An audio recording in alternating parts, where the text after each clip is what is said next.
सरकार के शिक्षा विभाग के जो हुक्मरान है वो बताएंगे कि संविधान के अनुच्छेद 309 में क्या लिखा हुआ है। बिहार की सरकार के जो हुक्मरान हैं, यह पता नहीं ये रात में नींद की गोली खा करके और नींद में नियमावली बनाते हैं, आदेश जारी करते हैं, या ये लोग संविधान और लोकतंत्र की हत्या करना चाहते हैं, यह समझ में नहीं आता है। देखिए किस प्रकार से इन्होंने कल तमाशा कर दिया है। जब हम लोगों ने मांग की तो ये 16,500 रुपया पर ये जो है लिपिक को बहाल करेंगे और 15,200 रुपए पर ये परिचारी को बहाल करेंगे। ये जिन्होंने अपने माँ बाप को खोया, ये जो आईएएस है, इस आईएएस का बाल बच्चा जब ये आईएएस मर जाएगा सेवा काल में, तो क्या उसके बाल बच्चे को आप इस प्रकार से 16,000 15,000 रुपया बहाल करेंगे?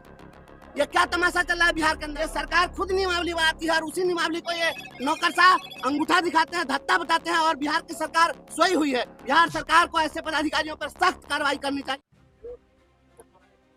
आप लोग ये संविधान के इन्होंने लिखा है कि भारत के संविधान के अनुच्छेद 309 के परंतु के अनुच्छेद, ये बिहार सरकार के शिक्षा विभाग के जो हुक्मरान है वो बताएंगे कि संविधान के अनुच्छेद 309 में क्या लिखा हुआ है, उस अनुच्छेद के तहत कौन सी नियमावली बनाई जाती है। और यह जो नियमावली बनी और आपके ये शिक्षा विभाग के डिप्टी डायरेक्टर ने पत्र जारी किया कि सभी का प्राण नंबर खोला जाए, तो एक बार प्राण भर के उसके अंदर मारने का मन, तो कभी मन है तो जिला दीजिए, जब मन हो तो मार दीजिए। ये प्राण भर के निष्प्राण करने वाले ये पदाधिकारी कौन है, इसका जवाब देना चाहिए बिहार सरकार को। और ये देखिए किस प्रकार से इन्होंने कल तमाशा कर दिया है। जब हम लोगों ने मांग की तो ये 16,500 रुपया पर ये जो है लिपिक को बहाल करेंगे और 15,200 रुपए पर ये परिचारी को बहाल करेंगे। ये जिन्होंने अपने माँ बाप को खोया, ये जो आईएएस है, इस आईएएस का बाल बच्चा जब ये आईएएस मर जाएगा सेवा काल में, तो क्या उसके बाल बच्चे को आप इस प्रकार से 16,000 15,000 रुपया बहाल करेंगे? ये क्या तमाशा चल रहा है बिहार के अंदर में? ये सरकार खुद नियमावली बनाती है और उसी नियमावली को ये नौकरशाह अंगूठा दिखाते हैं, धत्ता बताते हैं, और बिहार की सरकार सोई हुई है। बिहार सरकार को ऐसे पदाधिकारियों पर सख्त कार्रवाई करनी चाहिए जो बिहार सरकार के द्वारा बनाए गए नियमावली का उल्लंघन करते हुए और गलत तरीके से नियत वेतन ये लोग फिक्स कर रहे हैं। बिहार की सरकार के जो हुक्मरान हैं, यह पता नहीं ये रात में नींद की गोली खा करके और नींद में नियमावली बनाते हैं, आदेश जारी करते हैं, या ये लोग संविधान और लोकतंत्र की हत्या करना चाहते हैं, यह समझ में नहीं आता है।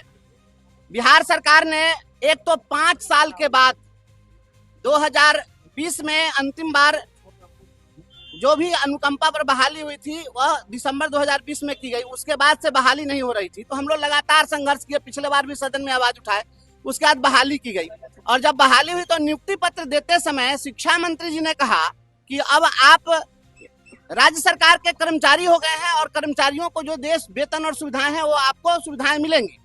और नियमावली जो जारी की गई इनके बहाली के लिए, उस नियमावली को उन्होंने लिखा है, मैं नियमावली भी आपको दिखाता हूँ।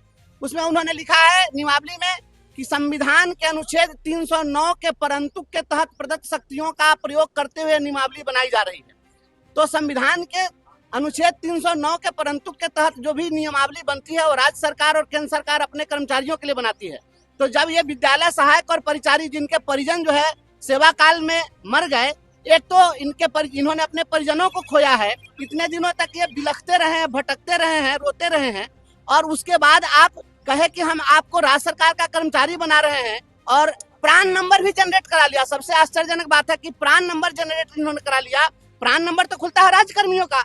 और कल जो है जब इसी सदन में हमने सवाल उठाया था तो इन्होंने कल क्या किया है कि इनके नियत वेतन के लिए पत्र जारी कर दिया है कि इन लोगों को जो पहले से व्यवस्था थी 16,000 और 15,000 देने की बात थी, बस उसी के तहत इनको वेतन दिया जाएगा। ये बिहार की सरकार सहायक परिचारी के साथ धोखा कर रही है।